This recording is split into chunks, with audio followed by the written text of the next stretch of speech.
Bonjour à toutes et à tous. Merci du coup d'être là. C'est la première fois qu'on fait un podcast du coup de Point & Think en live, donc merci à vous. Merci à Spawn surtout et ce Games de nous avoir invités. On a eu un peu la carte blanche pour pouvoir choisir le thème. Donc ce qu'on a fait, c'est qu'on a choisi d'inviter du coup 3 personnes, 3 développeurs et développeuses, pour aborder le thème un petit peu de la responsabilité des développeurs envers les joueurs et aussi la responsabilité des joueurs envers les développeurs, voir un petit peu ce qu'on entend par là. Avant d'aller plus loin, je vais présenter nos invités avant de présenter nous l'équipe. On a du coup Seka Melika. Alice. Bonjour.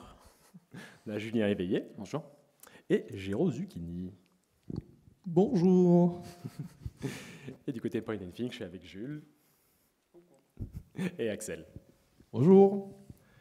Comme je disais, du coup, on voulait parler de ce thème-là parce que c'est un thème qui est légèrement actuel et dans lequel on peut englober pas mal de choses, notamment, nous on l'a pensé d'un point de vue de joueur vis-à-vis des développeurs sur qu'est-ce qu'on attend d'un développeur en fait ou d'une développeuse, aussi bien sur le sujet d'un jeu, sur ce qu'on va jouer, sur à quel point on attend qu'un jeu soit sans bug quand on va y jouer, sur ce qu'on peut projeter aussi d'un jeu quand on va y jouer. Donc on avait toutes ces questions-là de notre côté et on trouvait intéressant du coup de se confronter un petit peu à ça et aussi de voir les fantasmes des fois que certains joueuses peuvent mettre sur les développeuses. Et du coup, aborder ça sous différents angles. Avant d'aller plus loin, Jules nous a préparé une petite pastille, justement, pour nous servir d'introduction. Ça fonctionne ?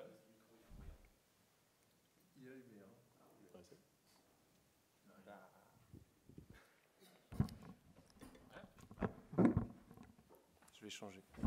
Tout va bien se passer.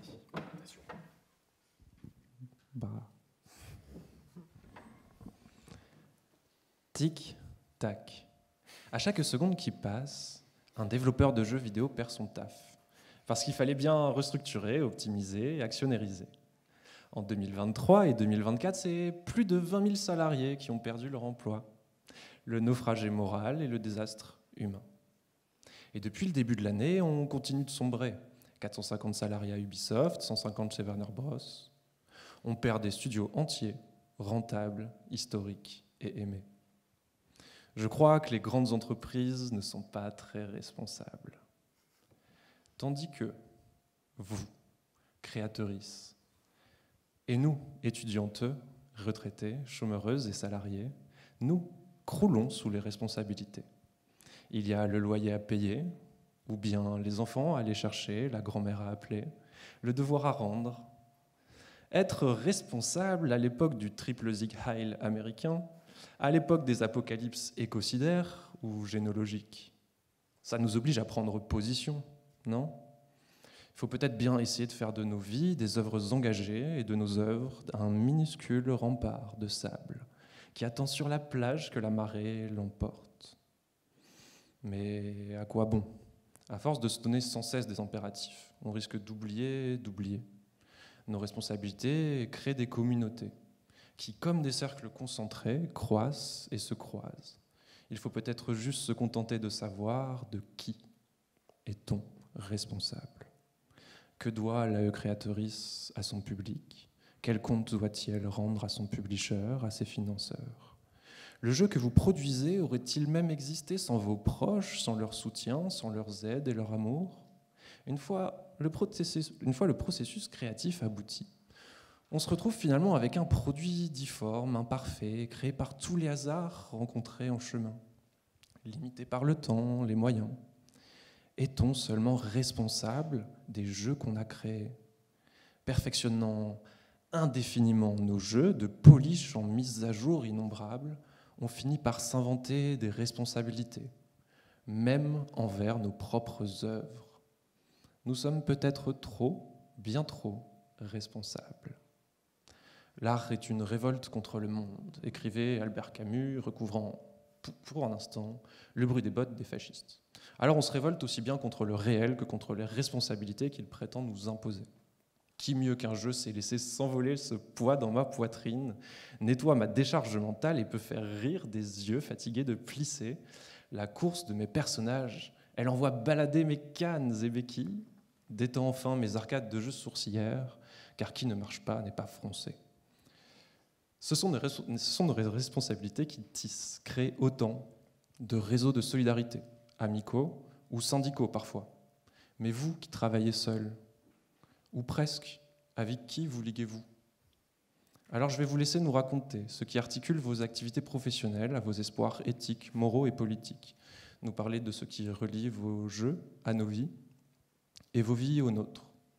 Moi, je vais me permettre de vous remercier infiniment d'être présent ici, cher public, chères intervenantes, et je m'en vais vous écouter, délaissé enfin de toute responsabilité.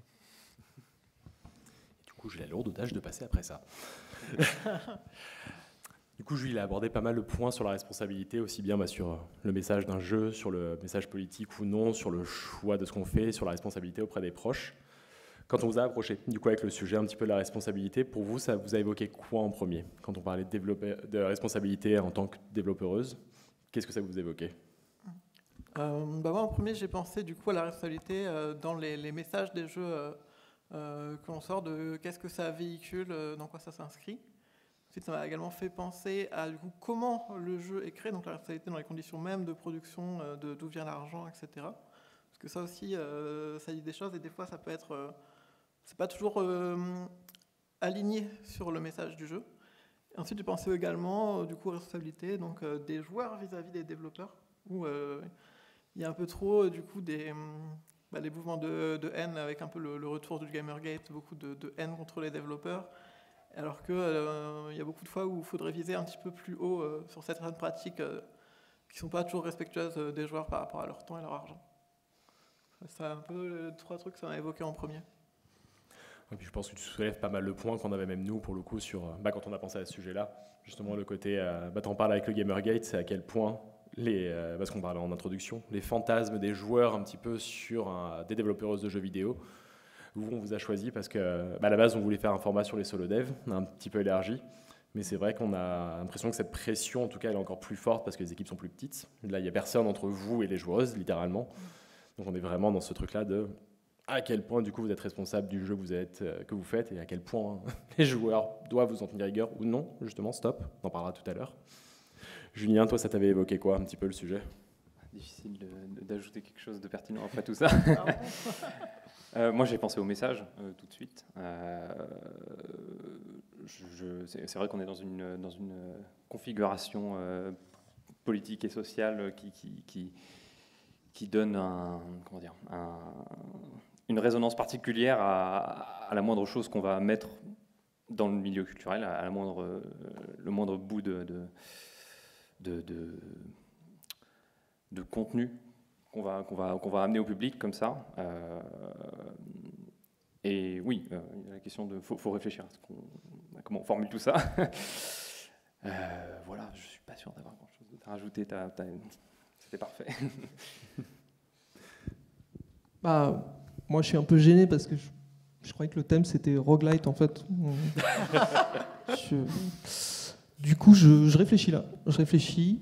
Non, mais en supplémentaire de ce qui a été dit, je dirais que c'est peut-être un moindre problème, mais ça me paraît aussi important en tant que développeur et développeuse, comment on respecte le temps des joueurs et joueuses, qu'est-ce qu'on met dans le jeu, et notamment, je ne sais pas exactement par où sont passés CK et Julien, mais quand on bosse dans, on va dire, des gros studios de jeux vidéo, c'est une question qui a tendance à passer un peu à la trappe, où on va essayer de garder les gens le plus longtemps possible dans les jeux, alors que je trouve qu'en tant qu'indé, et quand on fait ses propres jeux, et on y met ses propres idées, il y a plus un côté de, c'est quoi l'essentiel de ce que je veux raconter, comment je peux respecter le temps des gens et leur accorder, leur transmettre le plus de choses en le moins de temps possible, quoi, sans gâcher leur temps.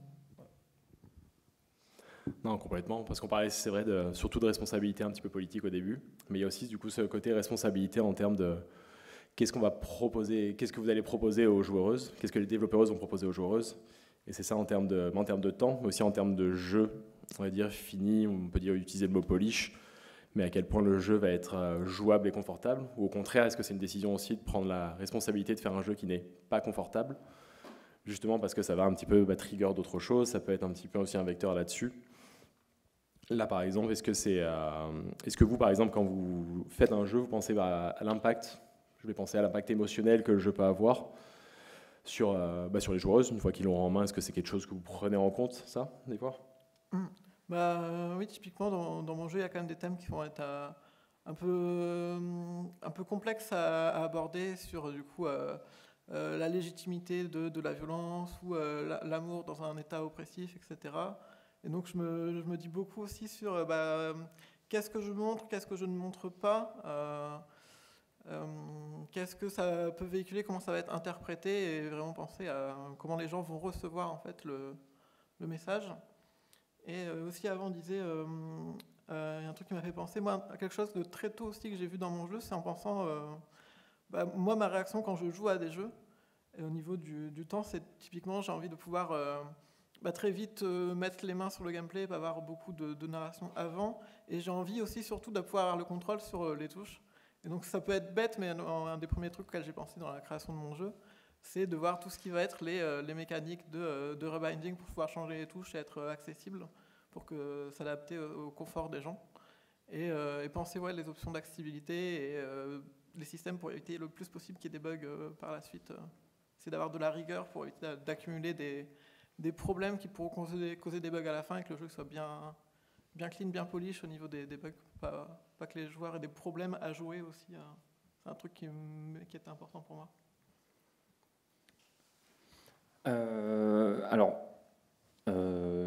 J'ai développé un jeu de mon côté qui est aussi très politique, qui parle notamment de surconsommation de viande, de chiffres énormes. L'idée, c'était de représenter des énormes valeurs, parce qu'on est habitué à avoir passé des millions, des milliards comme ça en termes de données et tout, mais on a du mal à le représenter. Et l'idée, c'était de rendre ça très visible, en prenant la question de la consommation animale.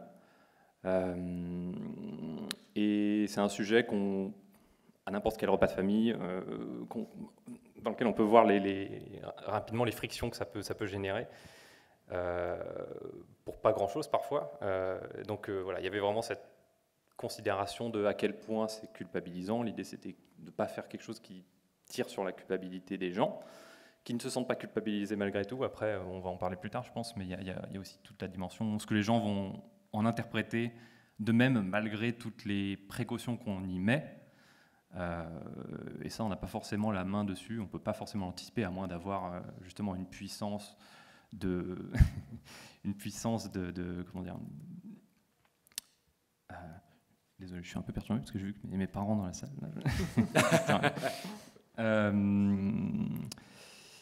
Comment dire, une capacité à vérifier ça avec toute une équipe qui va aller s'assurer qu'on rentre dans les bonnes cases, ou qu'on va pas, que quelque chose ne va pas être mal perçu par des gens.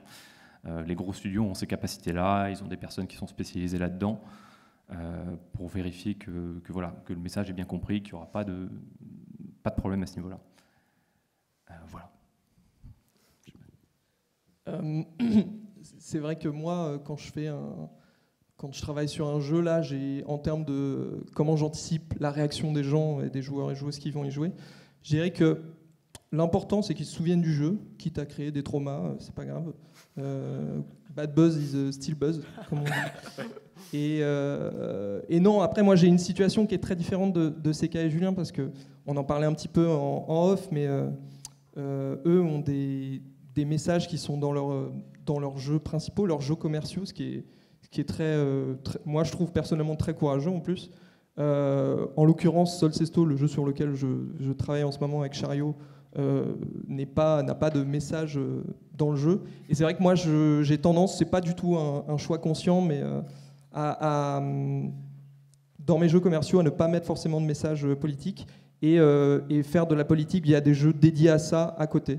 Voilà, comme on en parlait encore une fois tout à l'heure, on avait fait un jeu avec l'auteur et dessinateur de BD Petit Pied pour les législatives, et c'était un jeu qui était clairement militant. Donc pour le coup, la réception que j'attendais, j'avais envie de créer de l'effet avec ce jeu en fait. On avait tous les deux envie que la réaction soit forte, et d'ailleurs la réaction était très forte parce que comme le message était en plein devant du jeu, on ouvrait le jeu, on savait tout de suite quel était notre bord politique. Voilà, c'est assez évident. Et effectivement, on avait des réactions très très polarisées. Il y avait des gens qui mettaient des gifs de nazis sous le post de promo du jeu, quoi. C'est ce genre de choses qui arrivent. Donc c'est vrai que voilà, moi mon expérience est différente, c'est très... si je fais un jeu avec des messages dedans, c'est très dans la confrontation, je dirais. Et donc j'attends à ce que ça crée une réaction forte. J'ai pas la subtilité de CK et Julien. Et concernant cette responsabilité que vous avez vis-à-vis des joueurs, est-ce que vous avez déjà eu à faire des dilemmes? Moi pas trop parce que le jeu n'est pas encore sorti. Ça fait un peu plus de 2 ans et demi que je suis dessus.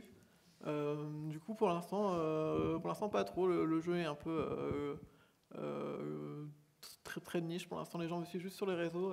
Je compte faire une page Steam dans l'année, mais du coup le jeu est assez peu connu et du coup suivi plus par des communautés du coup de très de gauche, de très LGBT qui du coup sont à fond en accord avec le message. Donc pour l'instant il n'y a pas eu trop de dilemmes. Moi c'est plus les dilemmes sont dans ma tête en prévision du moment où le jeu sera sorti, etc. Parce que j'ai un peu ce truc de je veux quand même faire un bon jeu et je pense gameplay first avant que ce soit un brûlot politique, mais je pense quand même énormément à la réception et que ce soit par tous les profils en fait, c'est-à-dire que même à gauche aussi penser comment les gens pourront surinterpréter peut-être les choses et imaginer ce que ça peut découler et du coup réfléchir en amont à ça.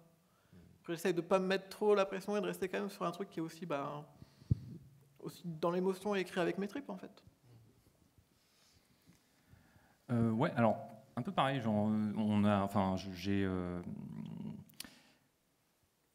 comment dire, j'ai fait ce jeu juste avec mes tripes parce que je voulais faire un jeu qui parle de gros chiffres comme ça, de quantités faramineuses et je suis désolé. Du coup, les dilemmes se sont posés un peu plus tard en fait, quand j'ai commencé à faire tester le jeu à des amis, à des personnes du milieu, etc. Des personnes qui parfois se sont senties mal à l'aise aussi par rapport au thème ou la manière qu'il avait d'être amené et tout, qui se sentaient toujours culpabilisés, alors que moi j'avais vraiment l'impression que ça n'allait pas dans cette direction-là. Et ça aide quand même, quoi. Ça veut dire que ça permet de réajuster un peu les choses pour faire en sorte sans perdre cette vision qu'on a, cette intention qu'on veut porter, d'avoir un peu plus de subtilité parfois dans le message, et ça vient avec l'itération, avec les petits ajustements qui viennent à force de voir des gens de différents horizons qui vont nous apporter leur perspective et faire en sorte que si on veut, j'adore l'idée d'y aller frontalement aussi, comme Géraud. Mais là, en l'occurrence, en fait, je voulais pas que des gens se retrouvent à se dire, ok, je vois très bien, dès la page Steam, je vois très bien de quoi il s'agit, je vais même pas y jouer. Je voulais avoir quand même cette sorte de petite, que l'appétit des joueurs puisse fonctionner sans comprendre de quoi il va s'agir. En vendant le jeu vraiment comme un jeu d'horreur assez simple et primitif, quoi. Et du coup, après, subvertir ça avec un message qui est beaucoup plus flagrant quand on approche de la fin. Et c'est vrai que tout à l'heure, je rebondis juste vite fait sur ce que tu disais sur ton propre jeu, mais tout à l'heure, j'ai dit que c'était subtil, vos approches. La tienne, elle est à la fois, tu vois, tu dis pas subtil, mais à la fin, effectivement, c'est très frontal. Mais ce que j'aime bien, c'est que la façon que tu as d'y arriver avec ton jeu, c'est qu'effectivement, tu présentes pas ton jeu comme ça de base, et que pour moi, ça démarre comme un jeu très mystérieux, très bizarre, horreur et tout, et c'est ça qui nous happe dans le truc, tu vois. Et à la fin, bam, tu te prends le message, et c'est ça qui est fort. Donc, voilà, petit aparté. Et sinon, moi, en termes de dilemme, c'est vrai que c'est beaucoup moins sur on va dire des choix de messages comme ça, mais le dilemme évident, je dirais, quand on fait un roguelike comme celui qu'on fait avec Solcesto, c'est que c'est très très facile pour nous d'étendre la durée de vie du jeu. C'est extrêmement simple de mettre des barrières de difficulté. Je veux dire, je peux doubler hyper facilement la taille des niveaux, c'est littéralement des fichiers Excel, puisque c'est un algo qui gère de manière procédurale à partir de données qu'on lui donne pour chaque niveau, on va dire. Et c'est vrai que nous, c'est difficile de parler de dilemme parce que c'est un choix qui me paraît assez simple on n'a pas envie que les gens perdent du temps sur notre jeu non plus. C'est-à-dire, on fait un roguelite, mais on fait un petit roguelite. Nous, on vise entre 6 et 10 heures de jeu. On n'a pas besoin que les gens y passent 100 heures. Si des gens y passent plus de temps, pourquoi pas. Mais tout ça pour dire on pourrait extrêmement facilement gonfler artificiellement la durée de vie du jeu. Je pense qu'il y a plein de gens que ça ne gênerait pas forcément, mais ce n'est pas une vision qui, moi, me plaît en tout cas en termes de jeux vidéo. Je préfère que ce soit concis et que toute l'expérience soit vraiment significative, quitte à perdre des gens, parce que peut-être qu'il y a des gens qui... Je pense qu'il y a beaucoup de développeurs et développeuses dans la salle, mais ce qu'il y a de sous-jacent derrière, c'est que, de manière un peu stupide, on peut se dire plus les gens passent de temps, plus la durée de vie du jeu est longue, plus les streamers et streameuses vont y jouer longtemps, vont y rejouer, plus les gens vont en parler longtemps. Donc il y a aussi ce côté, quand on fait un jeu plus court, et quand on choisit délibérément de faire un jeu plus court, bah on prend un risque en termes de juste vendre sur son jeu, possibilité de se rémunérer, etc. À part la durée de vie, c'est quoi les autres caractéristiques de vos jeux je sais pas, entre le prix, le marketing que vous allez faire et tout. Est-ce que c'est des choses qui font partie de cette charge mentale où vous êtes en train de vous demander, vous dire, bon, bah, si je fais ça, ça va impliquer savoir telle conséquence, mais si je le fais pas, ça va avoir telle conséquence, etc. Et est-ce que ça élargit un peu le champ de ces responsabilités que vous avez, et, pour chacun d'ailleurs Bah, la question du prix, pour moi, elle est plus fixée par le marché et le niveau de valeur ajoutée ou valeur perçue par le jeu. Donc pour le coup, la réflexion, elle ne m'est pas vraiment propre et intime, elle est plus dictée par où le jeu se situe par rapport au reste des jeux. Du coup, un Metroidvania solo, je ne peux pas avoir le même niveau de valeur ajoutée perçue qu'un Metroidvania fait par une grosse équipe à la Ori, etc. Donc forcément, je dois m'aligner un peu en dessous. Après, il y a plein d'autres Metroidvania indés qui ne sont pas forcément à viser non plus très commerciales, qui sont assez amateurs. Et du coup, je vise un peu au-dessus. Donc moi, personnellement, je fais un Metroidvania que je vise entre 6 et 8 heures de contenu. Et en vrai, solo, c'est déjà beaucoup. Et sinon, par rapport à la qualité, ce que j'estime avoir quand même un haut niveau de qualité sur tout ce qui va être le caractère contrôleur, qui est un peu proche d'un Céleste pour le côté platforming, par exemple, qui est du coup un des meilleurs du genre. Donc j'estime essayer de m'approcher de ça. Donc je dis par exemple entre à peu près 14 € sur le jeu, ce qui me paraît par rapport au reste assez raisonnable. Donc là-dessus, j'estime que par rapport au prix et la durée de vie, ça me paraît pas floué. Et après, je veux pas non plus me sous-vendre parce que c'est ce que j'estime juste par rapport à la fois au marché, à la durée de vie, à la qualité et au travail. Moi, ce que je trouve intéressant, c'est que du coup...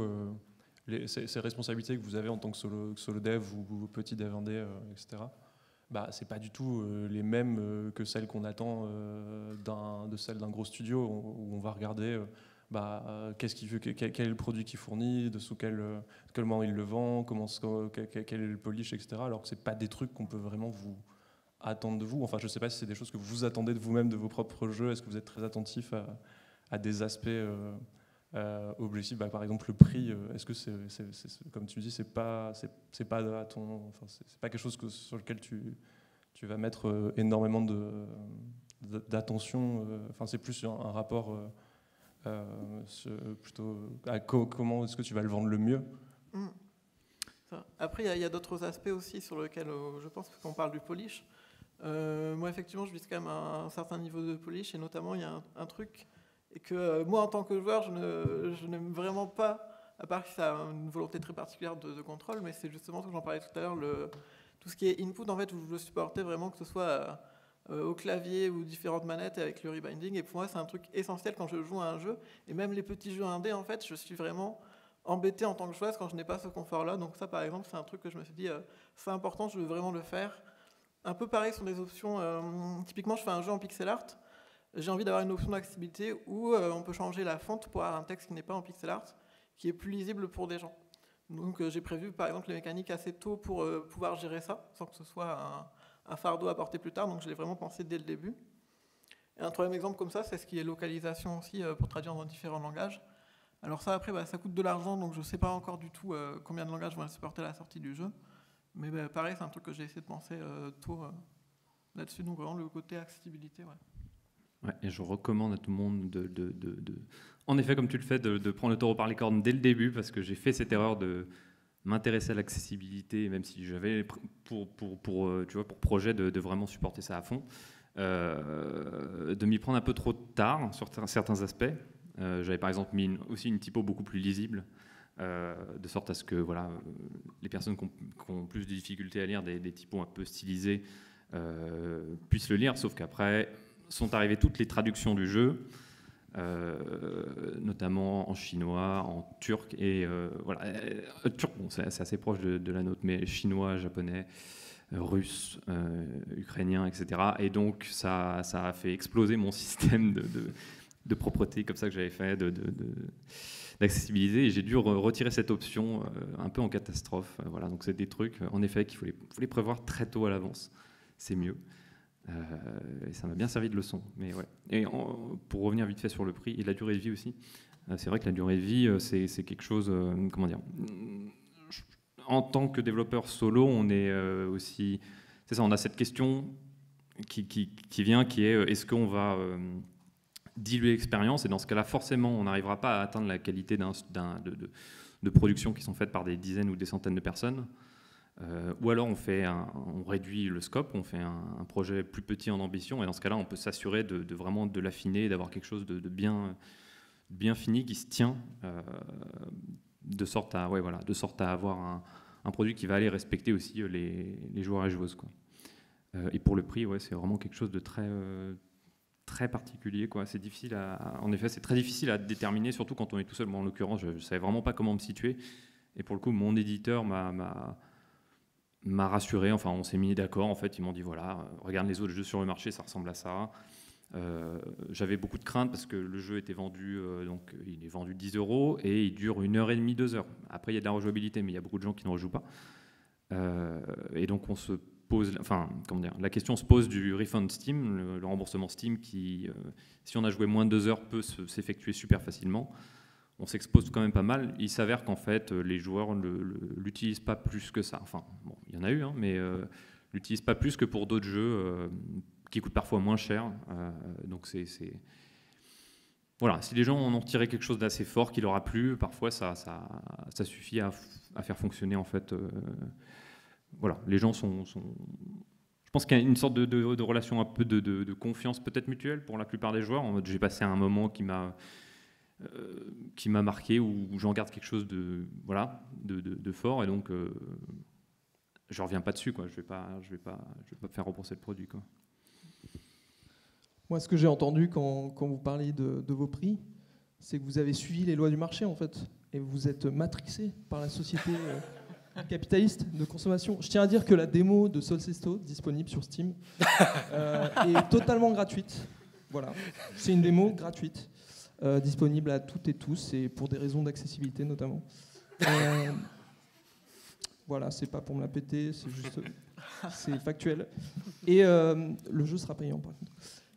Et sinon, oui, pour revenir, parce que là il y a eu beaucoup de sujets entre guillemets qui ont été abordés. Moi, je dirais, concernant l'accessibilité notamment, et de manière générale, tout ce qu'on attend d'un jeu qui sort, c'est-à-dire dans un état correct de développement, pas buggé, avec effectivement des options d'accessibilité et tout, j'ai l'impression que nous, en tant que dev indé, l'étiquette indé ne change absolument rien aux attentes des joueurs et joueuses. C'est-à-dire que nous, seuls ou en toute petite équipe, on est sur le même pied d'égalité avec des studios AAA qui ont 100, 200, 300 personnes. Et ça, c'est vrai que ça peut être un peu dur pour nous à gérer. En tout cas, moi, je trouve que ça peut être compliqué. Et je dirais que oui, il y a des communautés qui sont un peu plus bienveillantes sur le fait qu'on soit des indés qui prennent un peu conscience de nos conditions de travail et des difficultés qu'on a à rivaliser avec les gros studios. Mais pour la majorité des joueurs et joueuses, c'est des choses qui ne rentrent pas en compte, en fait. Et ce qu'ils voient avant tout, c'est un jeu qui doit être dans un état de qualité acceptable, quoi. Ce qui est normal d'une certaine façon, et on doit s'y plier aussi. Donc ouais, un petit peu plus compliqué à gérer de notre côté, je pense. C'est pour ça qu'il ne faut pas mentir sur les pages Steam et vraiment montrer le jeu tel qu'il est, présenter les features telles qu'elles le sont, et surtout pas enjoliver la chose, parce que dans ce cas-là, le gap entre l'attente et ce qu'on a au final en contenu va créer beaucoup de friction avec les joueurs, quoi. Ouais. Moi, il y a un truc aussi, si je peux revenir là-dessus, c'est le côté durée de vie, c'est que j'ai beaucoup de dilemmes, parce que moi, si je m'écoute, j'ai trop d'ambition, il y a trop de choses que je veux faire, et en fait, le jeu sera jamais fini. Et du coup, je cut énormément de choses que je trouve intéressantes. Et du coup, il y a un peu ce côté de à quel point c'est possible et le fait que pour un Metroidvania, ça va quand même être une durée de vie assez courte. Parce que si on compare à un Hollow Knight, c'est 30-40 heures. Mais toute seule, je ne peux pas faire Hollow Knight avec mes conditions de vie. Donc, j'ai toujours un peu ce truc de... j'ai quand même envie de deliver et même de over-deliver si je peux. Mais je sais qu'en fait, on va quand même rester sur une expérience plutôt courte. Mais en même temps, il ne faut pas que je cut trop, parce que je veux quand même qu'il y ait vraiment toute la scientifique moelle du jeu et de ce que j'ai envie de faire passer. Et du coup, ça demande de rester vraiment très, très, très focus sur la colonne vertébrale et l'intérêt du jeu et de ne pas s'éparpiller. Mais du coup, c'est toujours des choix qui sont un peu compliqués à faire. Et pour revenir un peu sur la question des prix, ça nous fera la transition un peu vers la responsabilité des joueurs. Tu mentionnais en rigolant au final, Géraud, que le choix du prix se fait en fonction du marché, ce qui est malheureusement vrai. Je trouve que c'est un exemple super. Cette semaine, au final, on a eu l'annonce de la Switch 2 avec un fameux Mario Kart 2, enfin Mario Kart à 90 €. Moins cher à Leclerc sûrement, vous avez l'idée.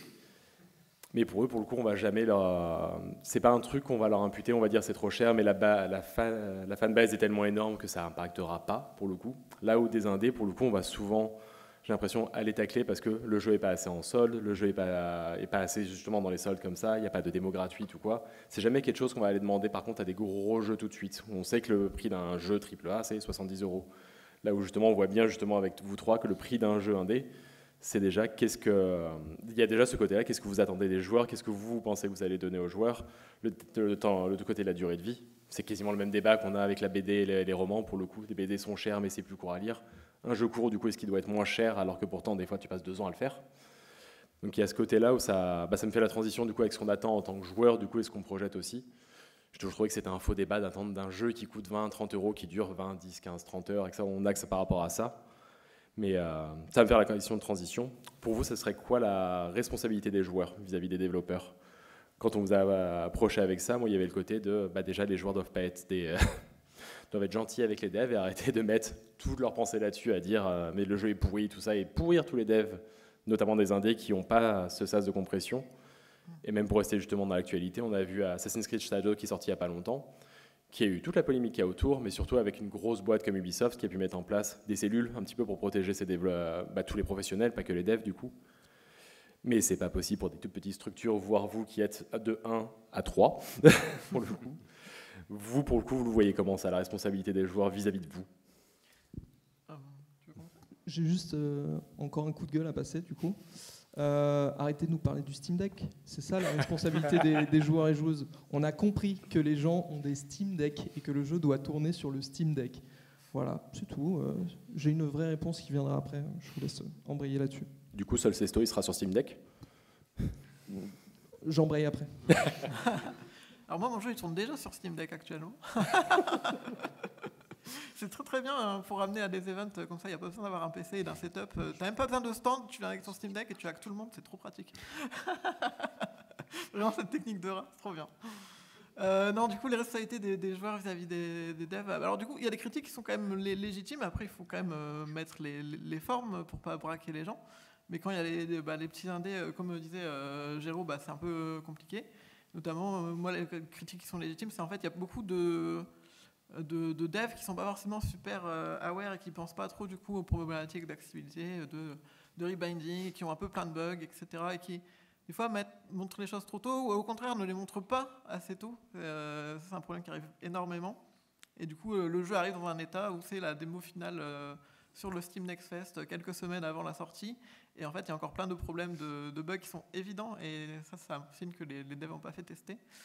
Donc il y a des trucs comme ça qui sont bien à faire remonter pour que le jeu soit mieux, parce que il y a des moments où tu te dis le dev n'est pas forcément trop aware de le jeu, à quel moment il le présente, parce qu'il y a certains états, typiquement le Steam Next Fest, donc qui est le festival de Steam juste avant la sortie d'un jeu. Là, c'est un état qui doit être quasiment final en fait. Et du coup, il y a beaucoup de tout petits devs, de solo devs, qui mettent des démos et qui ont bien à montrer, mais pas au Steam Next Fest, qu'il faudrait montrer avant pour justement corriger ces problèmes à ce stade. Du coup, il y a un manque d'alignement des attentes du dev à ce moment sur le joueur. Donc ça, c'est un cas pour les petits devs. Après, un truc qu'on voit beaucoup, et là c'est plus sur les gros studios, c'est le côté de haine contre les devs, en mode ah c'est la faute des devs si le jeu est plein de bugs, c'est la faute des devs si plein de choses. Alors que bien souvent dans les gros studios, bien souvent, tout le temps dans les gros studios, ce n'est pas les devs qui décident de la date de sortie, c'est décidé à cause de calendrier marketing qui s'aligne sur les sorties d'autres jeux aussi, des événements, plein de choses. C'est décidé par les éditeurs. Et du coup, ils tapent pas au bon endroit. Et même aussi sur le design, il y a plein de critiques qui sont faites aussi au niveau du design, où typiquement, ce qu'on a vu la formule des open world avec des éléments de RPG, et que ça arrive un peu dans tous les jeux, qui a ce côté un peu à étendre, à étaler la confiture du jeu pour justement faire de la durée. Ça, c'est aussi un problème qui vient un peu du marketing et de décisions de directeurs créatifs, etc., qui disent qu'il faut faire comme ça, c'est le cahier des charges à respecter, il nous faut l'arbre de talent, il nous faut le crafting, il nous faut l'open world, sinon on ne sort pas, parce que c'est ça qui marche. Donc encore une fois, c'est pas les devs. Et c'est aussi le genre de truc qui arrive pour revenir sur l'argent, sur toutes les pratiques un peu prédatrices de Battle Pass, qui poussent vraiment à l'achat de façon un peu prédatrice, quoi. Aussi les ads à répétition sur les jeux mobiles, ce genre de choses, là, clairement, c'est encore une fois des décisions de marketing, des décisions économiques qui vont forcer les devs à implémenter ce genre de feature parce que ils sont salariés, s'ils ne le font pas, ils sont virés. Du coup, la haine est vraiment tout le vitriol qui est beaucoup reçu sur Steam. Des fois, il est, ou même en général sur les réseaux sociaux, etc., qui des fois, il est très très mal placé. Et après, il y a un peu troisième cas qui est, des fois, il est mélangé avec le deuxième aussi, qui est le côté vraiment très gamergate les mouvements de haine et d'idéologie d'extrême droite, qui souvent se retrouvent aussi un peu sur le deuxième, mais ils ne comprennent pas qu'en fait c'est plus haut qui devrait taper et qui devrait se gauchiser du coup. Mais dans ce troisième cas de haine là, il y a aussi tout ce qui va être anti les représentations de femmes, de noirs dans le jeu vidéo, tous les messages politiques woke de gauche, et là on retombe aussi sur les mouvements de haine sur les petits indés, ou quand tu as des développeuses, des femmes trans solo dev par exemple, qui vont sortir un jeu et qui vont se prendre un mouvement de haine parce que tu as l'extrême droite qui va le découvrir et se dire c'est quoi ce jeu de dégénéré, alors que du coup c'est une petite personne qui n'a pas vraiment les moyens de deal avec des vagues de haine comme ça, et que c'est extrêmement dur à gérer, que ça peut plomber aussi les jeux et le mental des devs aussi, donc il y a un peu tout ça. Ouais. Et Steam fait pas un super travail de modération là-dessus, puisque ils sont vraiment en mode consumer first, c'est le client d'abord, et voilà, ils donnent juste quelques petites recommandations pour répondre aux critiques négatives, et voilà. Et si on n'a pas un éditeur à nouveau, moi j'ai eu la chance d'avoir un éditeur, je m'en suis pas trop pris plein la tronche au final, mais voilà, à partir du moment où on a un éditeur qui fait un peu le tampon, ça peut être très pratique, quoi, parce qu'ils peuvent remonter les critiques en effet pertinentes d'une manière neutre, sans avoir toute la décharge souvent de haine un peu démesurée que sortent les gens parce qu'ils ne se rendent pas compte. Alors, je ne veux pas les excuser, mais ouais, bon voilà, moi malheureusement je ne suis pas très optimiste sur comment ça peut s'améliorer. Good vibe, super. Ouais. Merci de me laisser là-dessus. Non, en vrai, c'est assez. J'ai pas envie de dire des trucs trop évidents, mais évident que les joueurs et joueuses ne devraient pas harceler les développeurs parce que, sous prétexte de la proposition du jeu, etc. Évidemment que ça devrait. Les retours, c'est très bienvenu sur nos jeux, et non, nos jeux ne sont pas parfaits quand ils sortent. Donc les retours sont bienvenus, mais ils doivent être faits dans le respect de la personne qui a développé ça aussi. Et je pense que, je sais que là on parle aussi, on revenait sur la responsabilité des joueurs et joueuses vis-à-vis des développeurs et développeuses, mais je pense que nous, en tant que développeurs, on a aussi ce côté responsabilité d'être très très clair sur la proposition qu'on fait, parce que ça reste c'est un gros mot que je vais dire, mais c'est des jeux vendus, c'est un objet de consommation, donc on doit dire clairement ce qu'il y a dans nos jeux, ce qu'on veut faire passer comme expérience, ne pas mentir sur le contenu, ne pas faire de fausses promesses. Et je ne dis pas du tout que ça empêche les vagues de harcèlement, ou au contraire, enfin, je veux dire, ça n'empêche pas malheureusement, mais juste, voilà, la responsabilité va dans les deux sens, quoi. Pour moi, il faut qu'on soit honnête sur ce qu'on propose, et de l'autre côté, si la proposition est clairement définie, on ne devrait tout simplement pas se faire engueuler par des gens, avoir des vagues de review bombing sur Steam parce que le jeu n'est pas apprécié, alors qu'on a clairement dit voilà ce que c'est, quoi. Malheureusement, ce n'est pas le cas actuellement, on en est très très loin. Après, c'est vrai que c'est difficile parce que du coup, c'est difficile de se permettre d'être subversif, de dire voilà, c'est ça mon jeu. Et en fait, faire découvrir aux joueurs qu'en fait, c'est pas que ça le jeu. Il y a aussi autre chose derrière. Il y a aussi quelque chose qui va complètement trancher parfois avec ce à quoi on s'attend. Et oui, c'est ça qui peut parfois créer des réactions un peu épidermiques, quoi, parce que on s'imagine, le joueur s'imaginait quelque chose. En fait, c'est pas ça, ou ça, c'est pas ce que tu avais envie de voir. Tu n'avais pas envie d'entendre parler de ce truc et tout. Ah oui, je comprends que effectivement, par rapport à ton jeu, c'est difficile d'être texto. Bon, bah, ça va vous parler du massacre des animaux dans le monde et à quel point c'est terrible. Mais tu vois, par exemple, pour moi, il y a plein de données. En l'occurrence, là, c'est une partie de ton jeu que tu veux cacher parce que ça fait partie du twist, ça fait partie de comment tu délivres ton message. Mais des choses comme la durée de vie de ton jeu, ce genre de choses-là, Oui, tout à fait. ce pourquoi qu'est-ce que tu as contre cet argent que tu as payé pour ce jeu? Bah, là, en l'occurrence, dans le cas de ton jeu, c'est assez clair. Clairement, on ne peut pas s'y tromper. Donc, que des gens, par exemple, viennent... Je ne sais pas si ça a été le cas. Est-ce que tu as eu beaucoup de reproches sur la durée de ton jeu ou ce genre de choses? Non, sur la durée, non. C'était plutôt... Voilà, il y a eu quelques vegan propaganda qui peut-être une... Je sais pas. Bah, c'est de ta faute. Ouais, complètement. Ouais. Après, il y a un truc aussi sur quand c'est pas juste de la haine, mais que c'est des critiques, même si elles sont un peu au vitriol. Je considère quand même qu'on a le devoir en tant que développeur d'écouter toutes les critiques. Après, à nous de voir si on les trouve pertinentes et si on les intègre ou pas.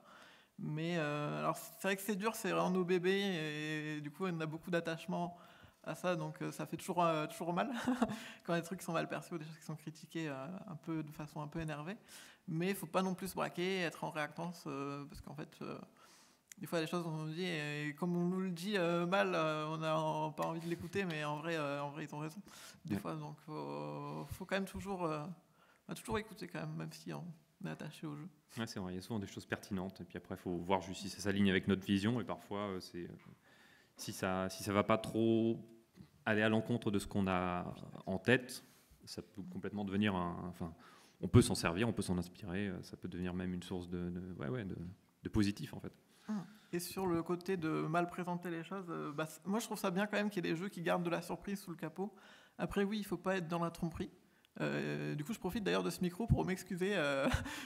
J'ai fait un trailer de Poisson d'avril pour mon jeu. Pour faire croire que j'allais sortir le jeu le 1er avril et je me suis trompé dans la date, j'ai mis 1er août et maintenant tout le monde croit que je vais sortir le 1er août alors que pas du tout, sortira dans un an peut-être, on verra. Donc voilà, première disaster class de communication. Ne faites pas de faux trailers quand vous êtes fatigué. Et justement, en parlant des feedbacks, comment vous trouvez un équilibre entre ce que les joueurs vous rapportent et garder une liberté créative assez importante? Je pense que ça vient de... est-ce qu'on a une idée claire de où est-ce qu'on va, de ce qu'on fait, de vraiment c'est quoi la colonne vertébrale du jeu, son identité, etc. Parce que après écouter tous les retours c'est bien, mais il faut en fait bien prendre en compte de où viennent les retours et de ce que les gens ont perçu et compris du jeu, pour savoir comment les intégrer ou pas, ou en partie dans ce que vous faites. Donc c'est pour ça que je dis qu'il faut écouter tous les retours, mais pas intégrer tous les retours. Il faut faire votre tri, et pour ça il faut savoir où vous allez en fait. Quelqu'un il va avoir un intérêt dans votre jeu, mais qui en fait est un élément secondaire, et du coup il va vouloir qu'il y ait plus de choses là-dessus, etc. Mais ça va pas être vraiment forcément votre direction, et donc il faut pas trop y aller pour rester focus sur ce que vous faites. Donc pour moi c'est vraiment savoir exactement où vous voulez aller qui aide à guider vers ça. Après si vous ne savez pas où aller, ça peut vous faire dériver vers quelque chose de complètement différent, et des fois ça peut même être bien en fait. Peut-être que vous alliez dans la mauvaise direction avec votre jeu et qu'un commentaire pertinent quand vous avez montré le jeu au début de sa création en fait vous fait aller dans une direction un peu différente et qui était la chose à faire. Donc là il n'y a pas de solution magique, mais moi ce que j'ai envie de dire c'est savoir où vous allez et de comprendre aussi comment les gens ont perçu et ce qu'ils ont vu dans un commentaire dans votre jeu en fait, pour essayer de comprendre un peu d'où viennent les commentaires, pour savoir comment aussi les recevoir. Typiquement, faire bien la différence si c'est un commentaire d'une personne novice avec ce genre de jeu, parce que ça peut être intéressant de savoir comment le rendre plus accessible, ou une personne experte sur le genre de jeu, pour justement savoir comment faire pour délivrer assez de contenu pour des personnes qui sont expertes. Et du coup, savoir bien à qui vous vous adressez, en fait, qu'est-ce que vous voulez faire. Pour moi, c'est vraiment être au clair sur ce que vous voulez faire, c'est ce qui va vous permettre d'identifier une retour à prendre en compte ou non, et après, quand même, garder toujours de l'ouverture d'esprit aussi pour des fois où vous seriez... typiquement, si vous faites un jeu de puzzle Sokoban extrêmement strict, et qu'on vous dit de faire un input buffer pour que ce soit plus agréable à manipuler, et que vous dites non, ça n'a pas besoin de juice, c'est un puzzle game, en fait c'est quand même bien l'input buffer, les Nofi.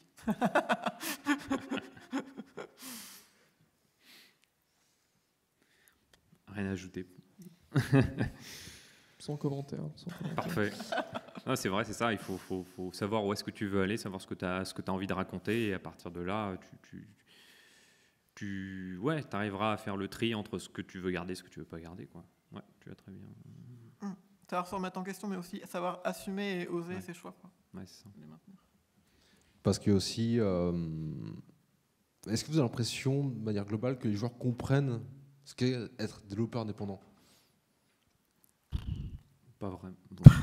Ouais, je pense que c'est une fraction des joueurs et joueuses qui comprennent ça. C'est les gens qui s'intéressent à la création, au développement de manière générale, des hobbyistes aussi.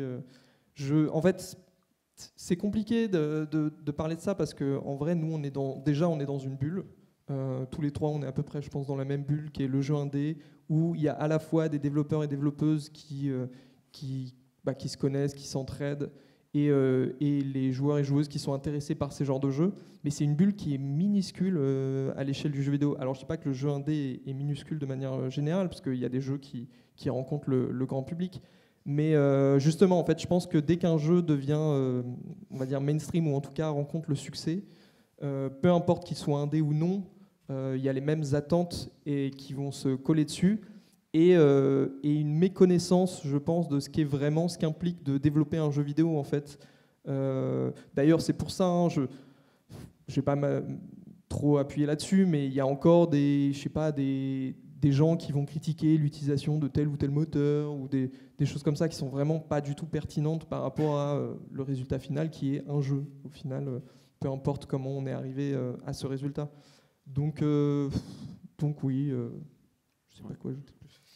Moi, je trouve que beaucoup de gens sont complètement à côté de la plaque sur comment sont organisés les studios et les conditions de prod et la vie des devs un peu. Et aussi même un peu techniquement, où des fois ça tape à côté, donc c'est aussi des choses qu'il faut faire attention.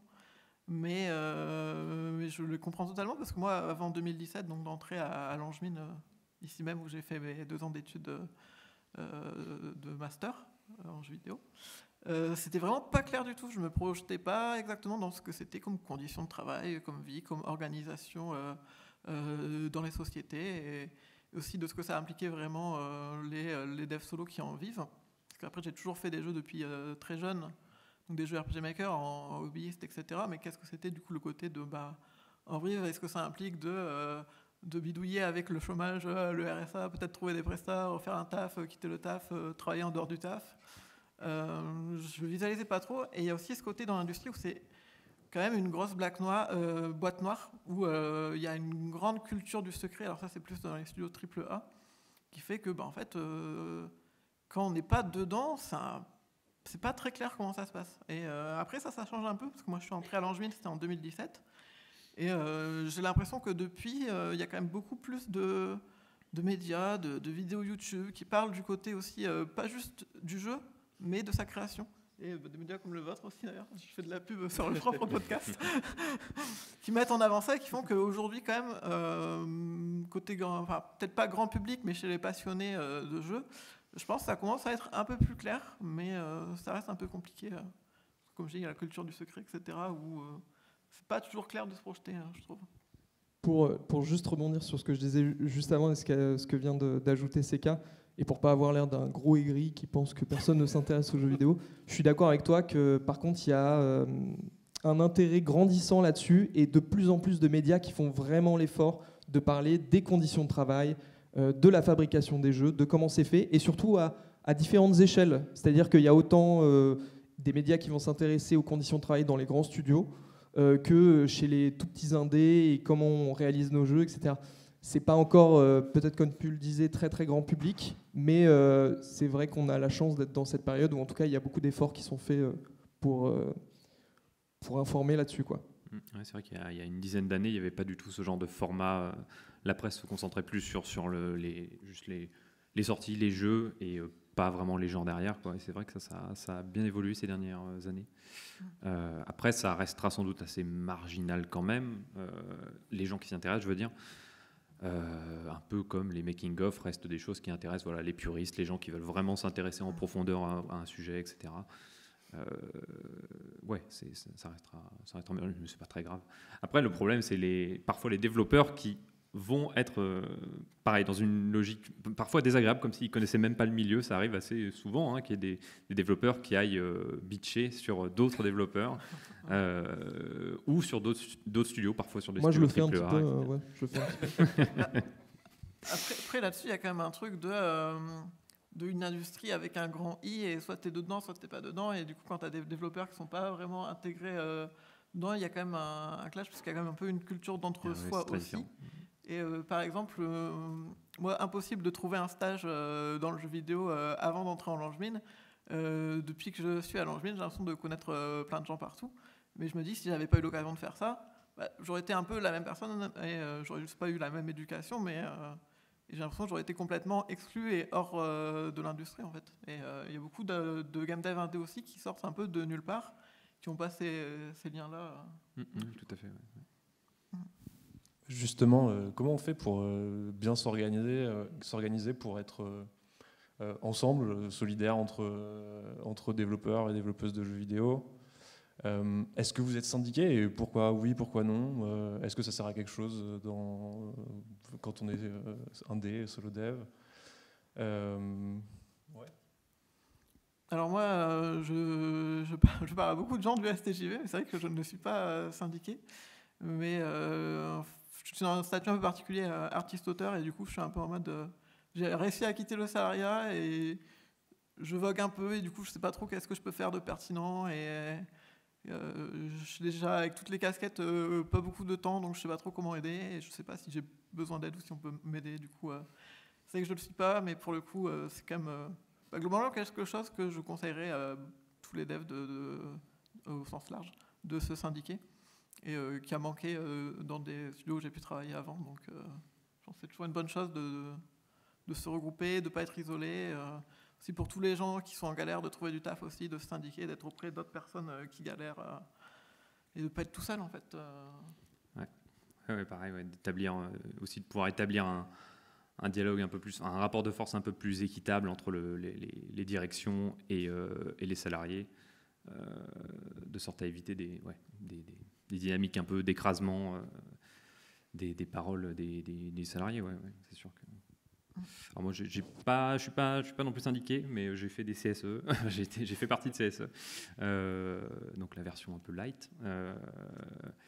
Après, bon, je travaille pour une boîte allemande, donc c'est un peu compliqué. Voilà, c'est un peu chaotique. Et dans le solo dev, après, bon, voilà, on s'entraide, mais c'est plus sans doute avec des Discord, avec voilà, des choses un peu informelles. Complètement. Non, mais t'as raison. En fait, c'est marrant parce que le STJV, par exemple, je pense que je suis un peu dans le même cas que toi, CK, au sens où je soutiens et je trouve que c'est hyper important leurs actions. Je ne suis pas personnellement syndiqué parce que même si c'est pas beaucoup d'argent, ça coûte de l'argent. Et j'ai déménagé à Angoulême quand même. Donc voilà. C'est pour vous dire le niveau de finances. C'est pas un scud pour Angoulême.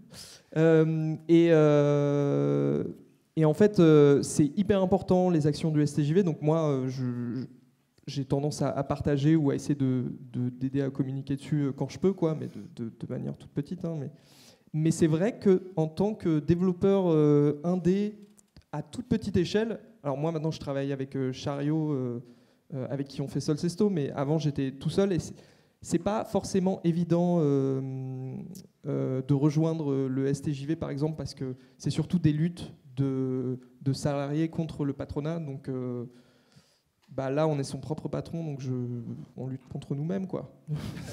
Un petit peu. Mais par contre, comme le disait Julien, c'est vrai qu'il y a aussi d'autres espaces de lutte et de soutien qui sont ultra intéressants. En l'occurrence, ici, et ce que j'apprécie par exemple à Angoulême, c'est que je trouve que la scène indé, elle est très resserrée, c'est-à-dire qu'il y a beaucoup de rencontres. L'asso régional est aussi essaye de créer beaucoup justement de moments de rencontre entre les devs. Il y a beaucoup de soutien, à la fois via des Discord et justement par ces événements organisés par la région. Donc voilà, c'est aussi des espaces super intéressants pour s'entraider, quoi. Ouais, du coup, avis à tous les gens qui veulent taffer dans le jeu vidéo aussi. C'est que le truc que du coup était un peu aballant, comme je disais, où je trouvais pas de stage avant l'Angevine, c'est le côté de... Au final, tous les tafs que j'ai trouvés, moi ça m'avait donné un peu un syndrome de l'impostrice à une époque où j'en suis revenu. Mais il y a le côté de, en fait, tous les tafs, c'est avec des relations, donc il faut parler aux gens, en fait, vraiment, il ne faut pas être tout seul. Si on est tout seul et qu'on veut rentrer quelque part, en fait, on n'existe pas vraiment, on ne nous donne pas l'heure. Donc, et en plus, en vrai, on dit ça en mode, je sais plus c'est quoi le terme corpo de... socialiser avec networking. Networking, là. Ah. Et vraiment, on dit ça donne pas envie, ça fait peur. Mais en vrai, genre, venez à des événements gratuits, rapprochez-vous du STJV, rapprochez-vous des devs indés coolos. C'est quand même, franchement, c'est très cool. Surtout, soyez pas seul parce que c'est quand même une galère sinon. Networker n'est pas un gros mot. C'est comme ça qu'on fait un maximum de KE par an. Désolé, mais rien que le terme K, moi je suis pas bien. Moi je dis 1000.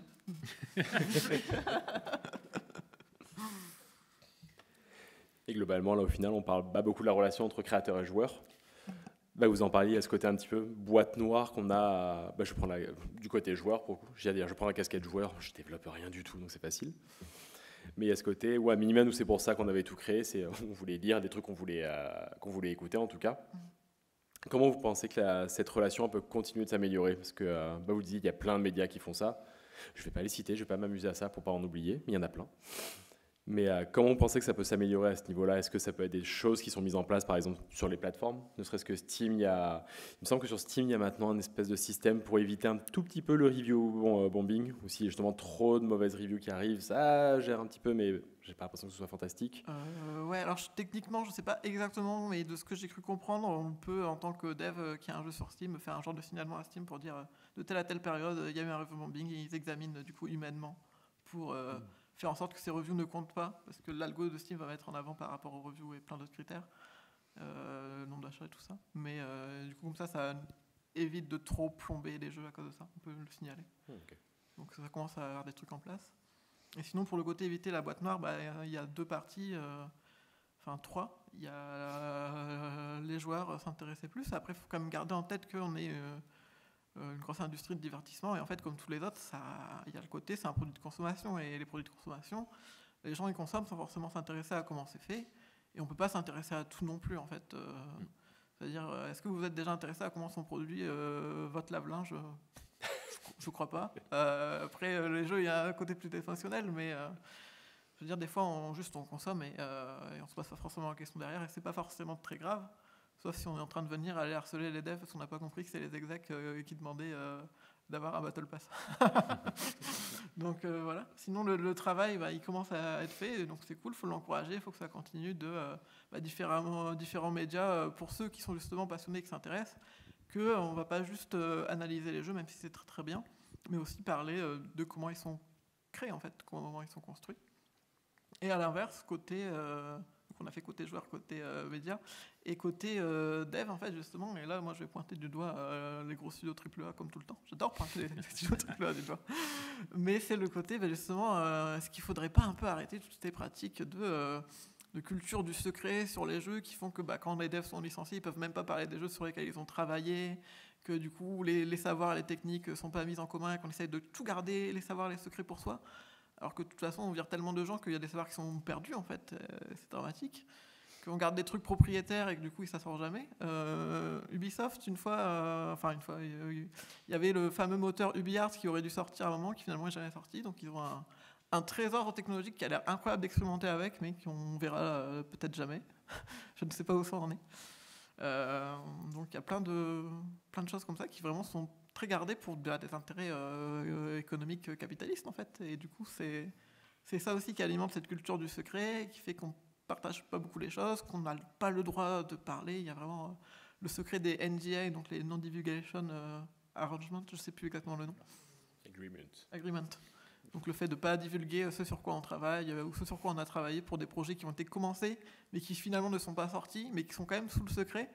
Et donc des fois tu as des devs qui se retrouvent j'ai bossé 1 an et demi sur un jeu et je peux pas en parler, je peux rien montrer et du coup ça m'aide pas à retrouver un taf derrière. Ça aussi ça fait partie du problème en fait. Ouais, et ça c'est des thématiques qui sont pas encore très abordées dans la presse jeux vidéo. Ça commence à arriver un petit peu aussi quand même.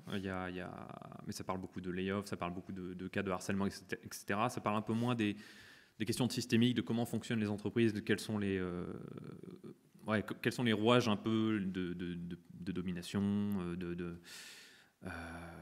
qui vont vraiment façonner aussi une bonne partie des jeux, quoi, qui vont déterminer, comme tu le disais très bien, quoi, quel contenu va être ajouté plutôt qu'un autre, parce qu'il y a des logiques financières derrière qui imposent un rythme. Et il y a des personnes qui permettent ça, il y a des personnes qui luttent contre, mais ouais, elles sont souvent invisibilisées. Et oui, ça, on n'en parle vraiment pas beaucoup.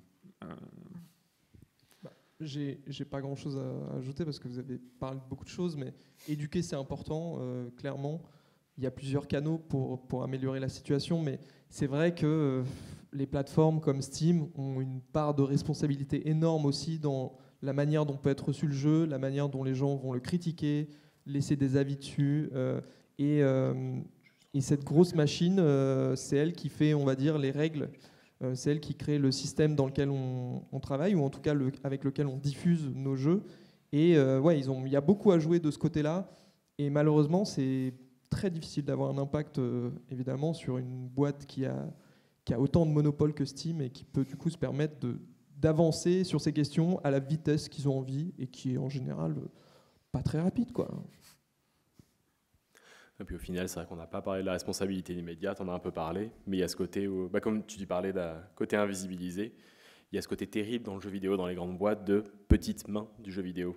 Où au final, ça va revenir aux vagues de harcèlement, au final c'est du harcèlement vague, pour le coup il n'y a jamais rien qui est spécialement dirigé contre une personne, rarement en tout cas, c'est l'exemple Ubisoft, on tape sur Ubisoft, on parle d'équipes de 500 à 1500 personnes, c'est lunaire, et c'est en tout cas en partie la responsabilité aussi des entreprises bien sûr de mettre ses employés en avant, de les protéger, c'est aussi aux médias de s'y intéresser pour le coup. Ça peut pas être non plus à tous les joueurs d'aller s'intéresser à tous les créateurs, à aller faire littéralement comme au cinéma, quoi, aller sur IMDb, regarder toute la liste du coup des personnes qui ont travaillé sur un jeu. Il y a aussi un travail des médias qui a à faire là-desdessus, de mettre en avant, ou quand on parle d'un jeu, justement pas juste dire c'est Ubisoft qui l'a fait, mais essayer de creuser un petit peu plus loin, ne serait-ce que pour les gros rôles les plus importants. Et il va y avoir ce côté-là, je pense qu'il peut aider pour la relation créateur-joueur, et justement sur qu'est-ce que c'est la réalité derrière en plus. Et c'est la réalité, mais d'une personne en particulier dont on nous prononce le nom. Et on arrête ce côté un petit peu petite main, justement. Ça, c'est un truc qui a beaucoup... tu voulais parler ? Non, vas-y. Un truc qui a beaucoup changé à l'époque, les premiers jeux, il n'y avait pas trop de crédits, ou les crédits c'était des pseudos et des blagues, on ne mettait pas les noms des gens. Maintenant, on fait un peu plus attention à mettre les noms des gens, mais des fois, encore aujourd'hui, c'est quand même des fois un sujet de discussion en mode telle personne en presta, bon, c'était pas si long que ça, est-ce qu'on la met vraiment dans les crédits ou pas Il y a toujours des trucs un peu compliqués là-dessus, et c'est vrai que même dans la façon d'en parler dans les médias, il y a ce côté de vouloir mettre un créateur en avant. Donc on a Kojima qui est mis en avant, et lui-même il y a 50 fois les crédits dans le jeu, il y a 50 fois Kojima, mais il n'y a pas que lui qui a fait le jeu. Et on le voit aussi beaucoup en vrai à quel point les équipes ça influe beaucoup. Je trouve que j'ai une dédicace à Esquive la boule de feu, qui est du coup un créateur sur YouTube qui fait des très bonnes analyses, où il recadre un peu ce côté-là. Notamment par exemple il y a les jeux Castlevania dirigés par... j'ai oublié son nom complet. Keiji Inafune, non? C'est pas ça? C'est pas Inafune Non, les séries de Castlevania qu'on a appelées les Igavania par rapport au créateur qui est Igarashi, quelque chose, je crois. Et qui a sorti du coup le jeu...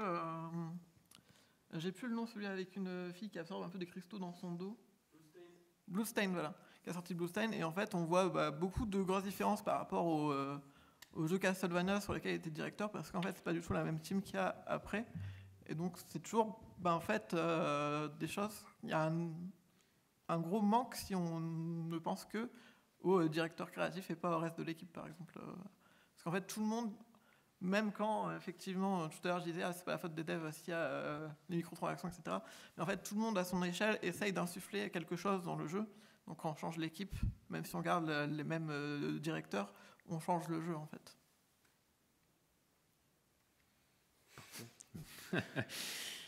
On va glisser doucement, je pense, vers une forme de conclusion un petit peu. Au final, on a évoqué pas mal de points sur les responsabilités dans les deux sens. Histoire de finir sur des bonnes notes et voir un petit peu vers quoi on pourrait aller. On a évoqué un petit peu quelques pistes, mais pour vous, un petit peu du coup, comment les éléments ils pourraient s'améliorer au niveau de cette relation, ou ce vers quoi vous aimeriez que ça tende, en tout cas, pour moins de harcèlement, de base, bien sûr, mais vers quoi vous voudriez que ça tende, en tout cas, ces relations et ces responsabilités, un petit peu. Déjà, lutter contre le harcèlement idéologique d'extrême droite qui est en mode contre les devs. On a vu le harcèlement des grévistes d'Ubisoft, par exemple, sur les réseaux sociaux. Moi, ça m'avait vraiment fait bader. Les torrents de merde qui se sont pris.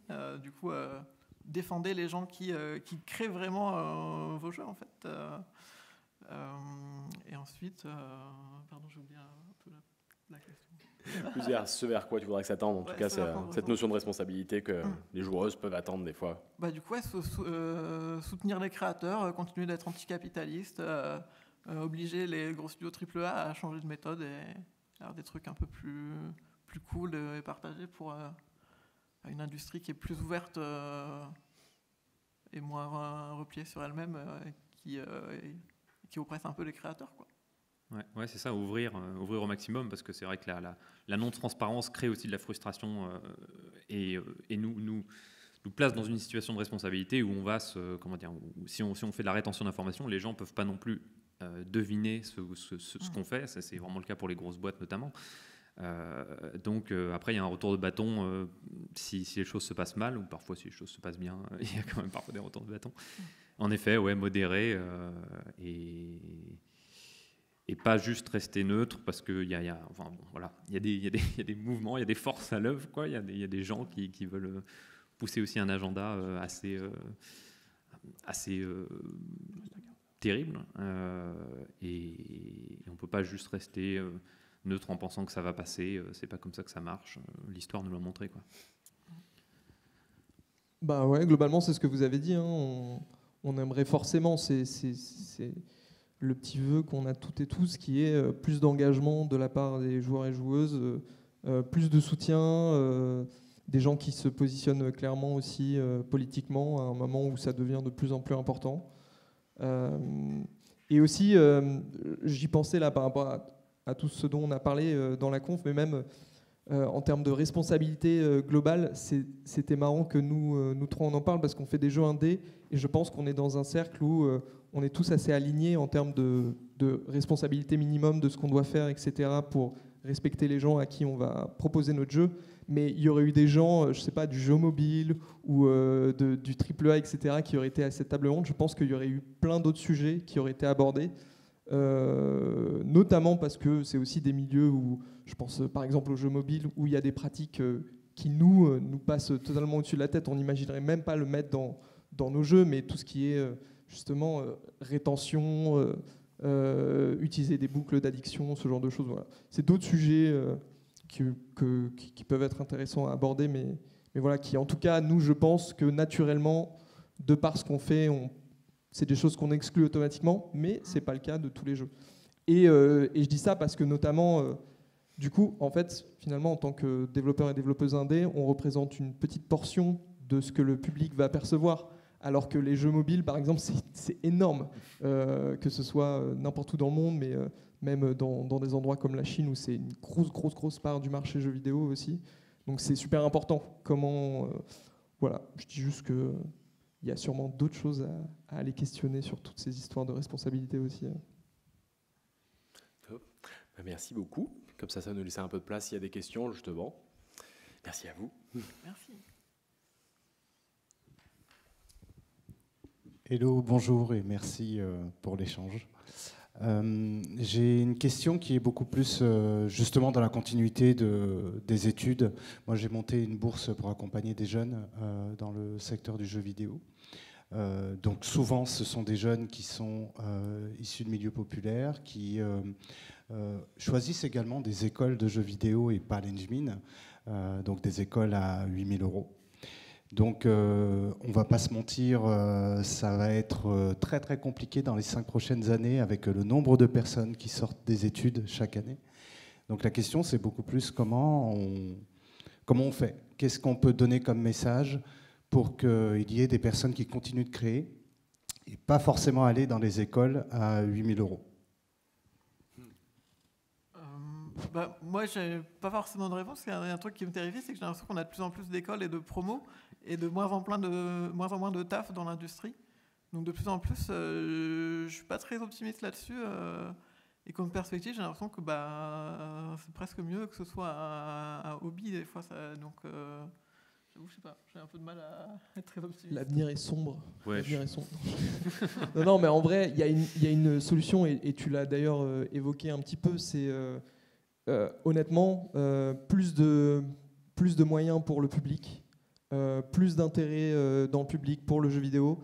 Là, on a la chance, en l'occurrence, d'être à l'Engmin, mais ce serait bien qu'il y ait encore plus de formations comme ça, qui prennent le pas, et les moyens de communiquer aussi, parce que c'est ça, quand tu dis justement qu'il y a des boursiers qui ne font pas que des écoles publiques et qui vont aller taper à la porte d'écoles à 8 000 €, etc., s'endetter pour faire des études sur plusieurs années, c'est aussi parce que ces écoles, via les moyens qu'ils ont, parce que ça coûte très cher, ça leur donne les moyens de faire de la communication, de se mettre en avant, de participer à des événements. Et en fait, c'est ça qui va être aux yeux des étudiants et étudiantes et qui va les attirer dans ces écoles. Alors qu'en vrai, en France, c'est pas balbutiant, parce que l'Engmin est là depuis quand même plus de 20 ans, mais il y a encore peu de formation publique et il faut donner les moyens pour qu'il y en ait plus. Et pourquoi je dis ça ? Ça ne change pas foncièrement l'état du marché du travail derrière. C'est-à-dire que peu importe qu'on vienne d'une formation publique ou privée, effectivement, ça va être compliqué dans les années à venir pour l'instant de trouver du travail, mais c'est très différent de devoir trouver du travail quand on est endetté à hauteur de 30 ou 40 000 € versus quand on a fait une école publique, potentiellement en étant boursier ou boursière. Voilà, donc je pense que c'est déjà un espace de lutte et de réflexion qui devrait être mis beaucoup plus en avant, en tout cas sur ces questions-là, quoi. Et ensuite, comme le disait Seka, je suis très d'accord aussi, et peut-être que ça c'est nous en tant que créateurs et créatrices qui devons plus faire passer le message, et c'est très bizarre ce que je vais dire, peut-être, je ne sais pas, mais faire du jeu vidéo en tant que hobby, c'est aussi une possibilité en fait, et on n'est pas obligé d'en vivre, et ça peut être tout à fait intéressant et épanouissant de faire des jeux hors d'une logique purement commercial, etc. Parce que faut pas se leurrer, hein, quand nous on fait des jeux et qu'on doit les vendre derrière et qu'on doit en vivre, et ben évidemment que ça façonne aussi la façon dont on va créer du jeu final qui va en résulter, ce genre de choses. Donc c'est aussi intéressant de se dire, tiens, qu'est-ce qu'on peut faire quand on fait du jeu en tant que hobbyiste, quels espaces de possibilités ça nous ouvre, et est-ce qu'au final c'est pas intéressant de le faire de cette façon aussi, quoi. Voilà. Je veux juste rajouter un petit truc. Mais si on veut avoir un peu de mixité sociale chez les développeurs de jeux vidéo, c'est pas très compliqué, hein. Il faut une éducation gratuite, accessible, publique, cadrée. Et tant qu'on n'aura pas ça, on sera limité dans ce qu'on pourra, enfin, dans ce que les études de jeux vidéo sont capables de produire. Et aujourd'hui, voilà, les écoles de jeux vidéo qui sont pas l'Engmin, c'est-à-dire beaucoup, elles sont subventionnées par l'argent public et par les étudiants, et il n'y a pas de cadrage des formations. Donc on ne peut pas être sûr... voilà. Ça peut aider à trouver du taf, hein, de ce que je comprends, mais ça ne peut pas remplacer des écoles publiques, quoi.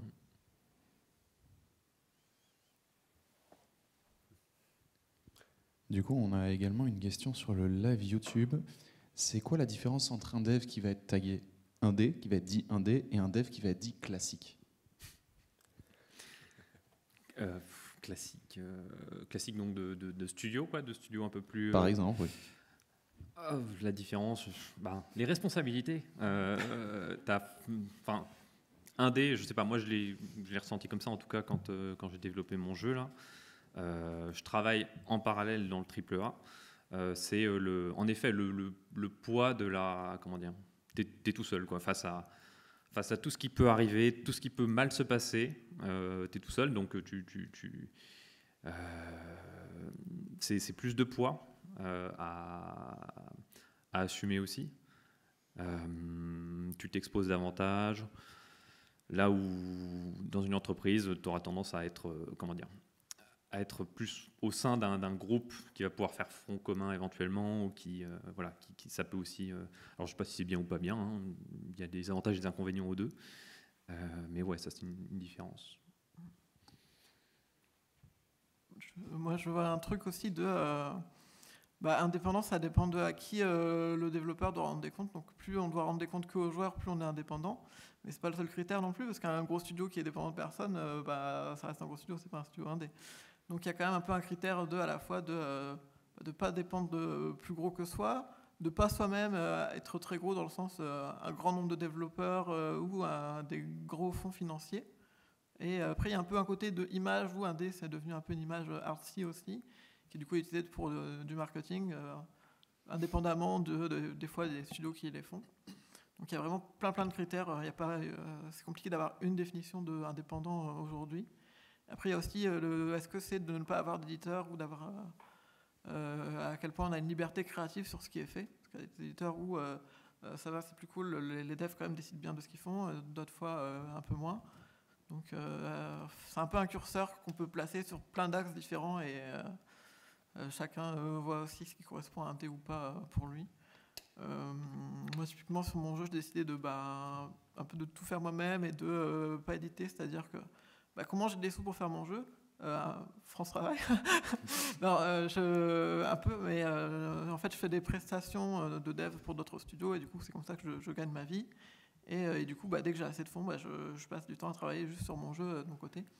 Mais du coup, ça pourrait être en fait un autre taf où je ne suis pas directement financé comme ça pour faire le jeu. Donc j'ai vraiment la liberté créative là-dessus. Donc je suis juste dépendante des joueurs, parce qu'on est toujours dépendante de quelque chose. Donc dépendant de à quel point est-ce que le jeu va pouvoir se vendre et du coup de la réception des joueurs. Et parce que j'ai quand même envie d'en vivre un jour de mes propres jeux. Mais il y a quand même ce truc où, en fait, si je peux continuer à trouver du taf en presta, au final, si le jeu se vend pas très bien, c'est pas si grave tant que je peux réussir à continuer de vivre, même si, c'est vrai que ce serait quand même plus cool un jour de vivre avec mes jeux, mais du coup, il y a toujours un niveau de, selon où est-ce qu'on place le curseur de c'est quoi être indé, niveau de compromis, compromission. Chacun le place à l'endroit, qu'est-ce que c'est être indé ou pas, quoi. Masterclass, j'ai rien à ajouter. Quoique pour faire un rajout, il y a aussi un problème avec la notion de développeur indépendant qui s'est mis depuis 2 ans, je crois, à cause de Geoff Keighley, qui a nominé Dave the Diver en tant que meilleur jeu indépendant pendant les Game Awards, alors que le jeu il est financé derrière par Tencent. Et est-ce qu'on peut dire que Tencent c'est une petite entreprise familiale qui rame ? Pas sûr, quoi, mais si, on peut le dire.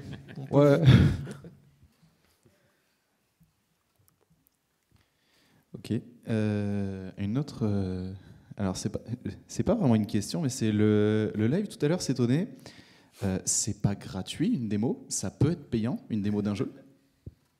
Je vous dis juste que la démo de Solstice est gratuite sur Steam. C'est factuel en fait. Elle est gratuite sur Steam. Comme toutes les démos, Doc Jérôme. Mais ça, c'est un détail. Voilà. Faut payer pour Wishlist ou pas ? À partir de maintenant, là, tout de suite, c'est gratuit. Merci infiniment.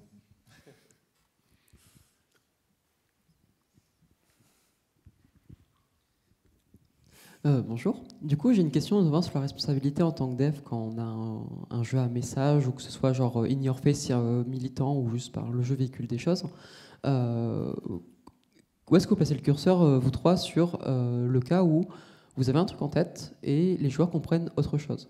Le cas extrême récent, c'est genre Helldivers 2 où genre c'est évidemment un jeu qui est en mode ah c'est rigolo, on fait du Starship Trooper et derrière t'as des mecs qui vont vraiment faire du RP fasciste dedans. Là c'est l'exemple extrême, mais genre imaginons, je sais pas, genre imagine, genre, moi c'est là que je fais souvent à CK, c'est imagine, ok tu fais un jeu un peu révolutionnaire et demain le jeu sort et une semaine après il y a une meuf qui pose une bombe sous un train, tu vois. Genre à quel point tu te sens responsable de ça et à quel point vous êtes responsable des messages dérivés qui peuvent être tirés de vos jeux derrière, qui sont pas forcément alignés avec vous, votre message exact que vous aviez en tête. Bah, ça dépend si c'est un train d'assaut ou un train de transport de personnes. Non, mais je me pose beaucoup la question, effectivement, parce que du coup, dans mon jeu, il y a ce côté de violence révolutionnaire et un peu vengeresse contre la violence de la sacrification du peuple. Et du coup, je me dis toujours, dans tous les cas, il y a quand même un peu de la violence, et du coup, qu'est-ce qui est légitime, qu'est-ce qui n'est pas légitime, comment vont l'interpréter les gens. Il y a aussi du coup le personnage principal a une petite amie, donc il y a aussi une représentation lesbienne et je suis en mode j'ai quand même envie de faire des trucs dramatiques et du coup j'ai peur que les gens ce soit trop, je sais pas, mal pris comme représentation et que c'est pas ce qu'ils voulaient. Du coup ça m'interroge toujours, mais je me dis au bout d'un moment aussi je me questionne, j'essaie de pas faire n'importe quoi et après ce sera entre les mains des joueurs comment ce sera pris aussi, et au bout d'un moment il faudra que j'accepte que ça ne m'appartienne pas comment ça va être reçu. Donc peut-être qu'il y a des moments où je verrai, si j'ai de la chance, des vidéos essais, mais peut-être que je serai déçu. Donc je sais pas, on verra, je fais au mieux. Ouais, c'est ça, le jeu au bout d'un moment il nous appartient plus, quoi. Dès qu'il est dans la nature, après on a intérêt à plutôt assumer. Et ouais, typiquement dans mon jeu j'avais un cas comme ça avec un élément d'interface qui est une bouche. Et au fil du jeu, elle se macule de sang petit à petit parce qu'on mord dans des capsules en verre. Et comme ça parle de consommation animale, il y a des gens qui se sont sentis insultés parce qu'il y a ce terme, ce dog whistle qui s'appelle blood mouth ou mouth blood, je ne sais plus, qui est utilisé par certains militants antispécistes pour dire que tu manges de la viande, donc tu as du sang sur la bouche, etc. Et ça, je ne le savais pas. Je l'ai appris par des gens qui m'ont dit je me suis senti insulté en jouant à ton jeu parce que tu as même fait une référence au mouth blood. Voilà. Et moi, je ne le savais pas. Donc j'aurais dit, ok, je ne savais pas ça. Donc on découvre des choses parfois sur son propre jeu sans s'en rendre compte, des choses qui se créent tout seul. Au final, je trouve que ça se connecte bien, donc c'est chouette. Et je pense que se sentir insulté pour ça, c'est un peu bête. Donc voilà, après, comment dire, ouais, c'est ça, le jeu finit par nous dépasser, nous. Hein, donc moi, j'étais, comment dire, avec mon jeu, j'étais content de ce que j'amenais. Je me disais, ok, là, c'est bien cadré maintenant. Si tu le prends mal, c'est que sans doute tu culpabilises toi-même un peu au fond de toi, parce que je vais pas te dire que tu fais quelque chose de mal. Je te dis juste, voilà, ça c'était là, tu t'en es pas rendu compte, et voilà, comme dans la vraie vie, c'est quelque chose, voilà, qui est là, on s'en rend pas compte, et c'est pas grave, quoi. Enfin, voilà, faut juste en avoir conscience. C'est bien d'en avoir conscience. Donc moi, c'était ça le message du jeu, en tout cas, c'était prenez conscience des choses qui sont autour de vous. Et c'est pas grave si vous agissez pas immédiatement dessus ou si vous décidez de vous en foutre, quoi. Juste voilà, connaissez un peu, ayez conscience du monde qui vous entoure, et voilà, c'était ça le message. Et à partir du moment où ça diverge un peu, tu peux être déçu, mais tu peux pas grand chose, quoi, tu peux rien. Je vais juste réagir avant sur le dog whistle là, parce que ça me fait penser à un truc, c'est que en discutant avec des gens, on m'a déjà sorti qu'il y avait certains éléments qui pouvaient faire penser à des complots dans mon jeu, à des trucs complotistes. Et parce qu'en fait, c'est un jeu dans lequel les gens sont oppressés pour leur sang, parce qu'il y a des propriétés surnaturelles. C'est grâce à ça qu'il y a les pouvoirs faire des trucs dans le jeu. Et du coup, on m'a fait parler de complot du sang juif ou des choses comme ça. Et j'étais en mode, quoi, je ne connaissais pas du tout. Et du coup, parlez à des gens divers de vos jeux, surtout quand il y a des messages politiques pour éviter de faire des catastrophes. Donc ça a bien pensé à comment le jeu il pourrait être repris de la pire des façons pour essayer d'éviter quand même que cette reprise puisse être possible en amont, quoi. Carrément. C'est marrant parce que j'allais dire que moi, mon cas n'était pas très pertinent sur cette question, parce que le dernier jeu avec un message que j'ai fait, c'était clairement hyper dans ta face, quoi, en mode vote NFP, en fait, c'était ça. Mais c'est vrai que sur le côté interprétation, en fait, on a eu un petit cas avec Solcesto, où exactement sur le même style que toi, où on a fait la promo justement sur une vendeuse dans notre jeu qui permet d'acheter des objets, c'est tout, et sur laquelle on peut tirer son nez et tout pour l'emmerder, machin. Et il y a des gens qui littéralement sont venus nous voir en disant ah mais est-ce que c'est pas une représentation juive, etc. Et en fait on se rendait même pas compte que c'est des choses qui pouvaient être super mal interprétées comme ça. Donc à la limite, ce que j'ai envie de dire, dans ton cas ça aurait pas été possible puisque ça fait partie de la surprise de ton jeu, mais je pense qu'effectivement il faut tester son jeu au maximum et auprès d'un maximum de gens et de publics variés, on va dire, pour essayer de détecter au plus vite ce genre de choses qui peuvent survenir sans même qu'on ait pensé ou qu'on ait la volonté de faire ça dans nos jeux, quoi. Ah ouais, je vois exactement de quoi tu parles et j'avoue que moi-même j'avais pas pensé non plus. Je trouve que ça me fait plus penser à Mario 64 où on peut tirer toutes les parties du corps. Moi aussi. Mais c'était plus ça la référence. Mais... je vois le côté, c'est la vendeuse, celle qui prend ton argent, si tu peux tirer son nez et qu'il y a un truc particulier sur le nez, ça peut être bizarre. Ouais. On n'a pas abordé d'ailleurs, on n'aura peut-être pas le temps, mais la question des trigger warnings, du coup, c'est vrai que c'est un gros sujet aussi. Voilà, il y a différentes écoles là-dessus, quoi. Il y a des gens qui préfèrent prévenir sur tout ce qui va arriver, tout ce qu'il va y avoir de représentation, etc. Voilà. Et j'ai entendu dire d'un autre côté qu'a priori ça peut aussi créer une anticipation et déclencher de l'anxiété par anticipation, potentiellement pas arranger les choses. Bref, voilà. Donc c'était Baptiste Beaulieu qui parlait de ça, et du coup j'avais décidé de ne pas mettre de trigger warning pour voilà. Okay. Intentionnellement.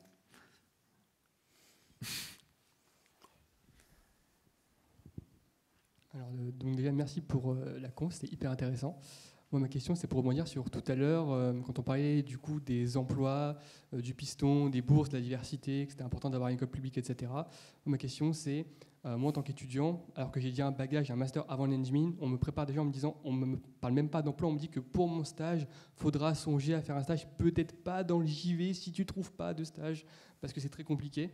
Et donc du coup, il y a toute une question de transfert de compétences, en fait, qui est là, en mode, tu as appris des choses, comment tu fais des trucs qui ne sont pas dans le JV, alors que là, je suis dans une école, en l'occurrence, pour le JV. Et du coup, ma question, c'est cette fois-ci pour vous, parce qu'on n'est pas les seuls à avoir un avenir sombre et anxiogène. Imaginez, demain, en fait, vous n'êtes plus dev, en fait, vous ne pouvez plus dev pour plein de raisons. Qu'est-ce que vous feriez avec ces compétences que vous avez acquis au fil des années, que ce soit en design, en prog, en management en général, enfin voilà. Comment vous pouvez faire un transfert de compétences avec ce que vous avez déjà fait, vous, avec votre carrière? Pour moi, j'imagine que le retour hors jeu vidéo, ce serait de trouver dans du dev généraliste. Parce que c'est de là que je venais à la base avant de réussir à me spécialiser dans le jeu vidéo. Mais ce serait vraiment pas de gaieté de cœur parce que le salariat est encore plus dans l'informatique généraliste, pas dans le jeu vidéo. Ça m'est un peu insupportable. Donc je vais tout faire pour éviter ça. Mais je sais que j'ai un peu des layers de priorité de idéalement je vis de mes jeux, c'est pas encore le cas. En dessous, je vis des prestats. Pour l'instant, ça va. Mais j'avais le chômage qui était bien, là, je l'ai plus. Donc, on va voir comment ça continue, si j'en trouve toujours, etc. En dessous, je retourne dans le salariat de jeux vidéo. Et si je trouve pas dans le salariat autre part, ou sinon, c'est encore n'importe quel job qu'on trouve, quoi. Donc, c'est un peu ça. Ouais, sûrement pareil. Je suis un peu un bon à rien, moi, au-delà du. Enfin voilà, je suis pas particulièrement programmeur, je suis pas particulièrement artiste. Je fais un peu tout, mais vite fait, quoi. et voilà. J'aime bien la mise en scène, j'aime bien travailler ça. Donc, si le cinéma existait encore, peut-être s'orienter là-dessus. Mais pareil, a priori, c'est un petit milieu. Faut réussir à y rentrer et tout. Donc, je pense que je partirais juste vivre en autogestion dans la campagne. Et puis, je ferais, je sais pas. Ouais, non, mais cultiver des légumes, c'est rigolo. Voilà. Et vivre avec ça. Moi, je fais un peu de diabolo en dilettante. Et, voilà, quoi, ça peut tourner vers une carrière si besoin. Mais ouais, je vois pas plus loin que ça pour l'instant, je t'avoue. Il n'y a pas de plan B là, donc. Mais merci, j'y penserai ce soir en me couchant, quoi.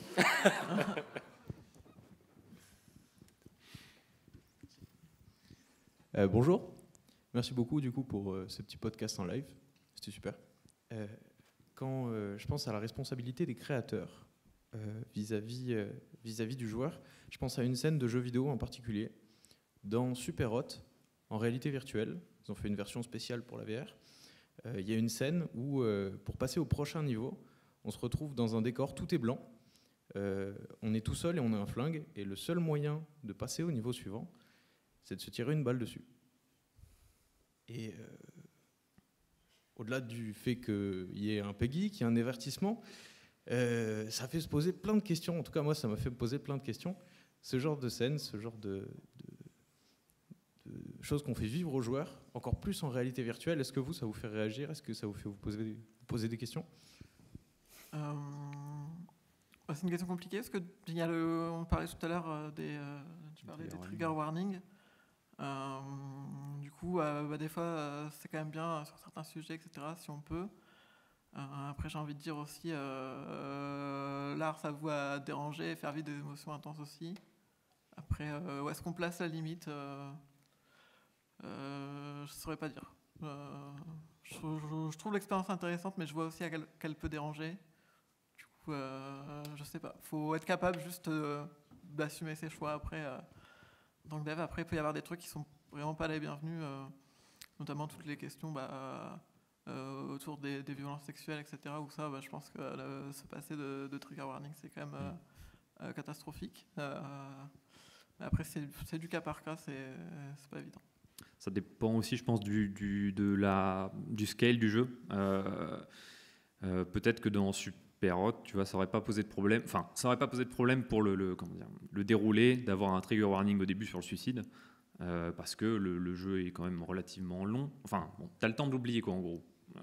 Et du coup, au moment où ça arrive, si tu es OK avec ça, tu vois, tu as déjà oublié le trigger warning que tu as vu tout à l'heure, quoi. Et si tu n'es pas OK avec ça, voilà, tu joues pas au jeu.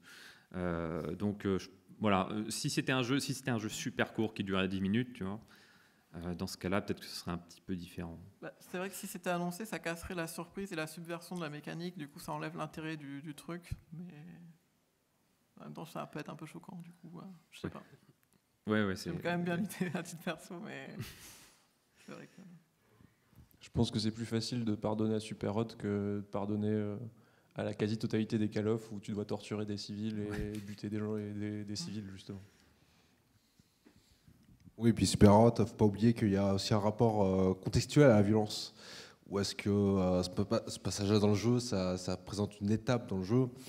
Ou est-ce que là, c'est une question de jusqu'où tu peux arrêter la violence? Ou est-ce qu'il y a vraiment un avant et un après cette scène-là? Mais après, comme dit Jules, c'est vrai que Call of Duty mériterait beaucoup plus d'avoir des trigger warnings parce qu'ils se servent de la violence comme des sagouins. Modern Warfare Remake, je m'en remets toujours pas tellement qu'il est ignoble ce jeu, moralement et éthiquement. Donc je pense que comme disait Julien, ça va dépendre de l'expérience et ce qu'elle véhicule finalement. Voilà. Je crois que c'est dans Omori où à un moment pour avancer il faut se couper soi-même, ce qui est extrêmement badant. Mais après quand tu achètes Omori, tu sais que tu vas jouer à un jeu badant. Donc, Tu voulais dire un truc? Non, la question était dure et je trouve que vous avez très bien répondu et je vais vous laisser là-dessus. Et du coup, ce sera notre dernière question. Bonjour, merci pour le podcast, c'était super chouette.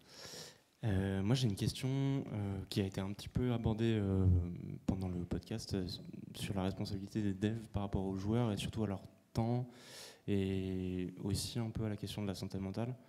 Il me semble avoir perçu dans ces dernières années que, alors surtout du côté du jeu mobile et du AAA, l'argument de la... Ça y est, j'ai oublié. L'addiction ? De l'addiction, oui, tout à fait. De l'addiction était devenu un argument marketing positif, là où il y a quelques années, il était il était perçu de manière extrêmement négative par les médias et par la manière dont on voyait le jeu vidéo. Enfin bref.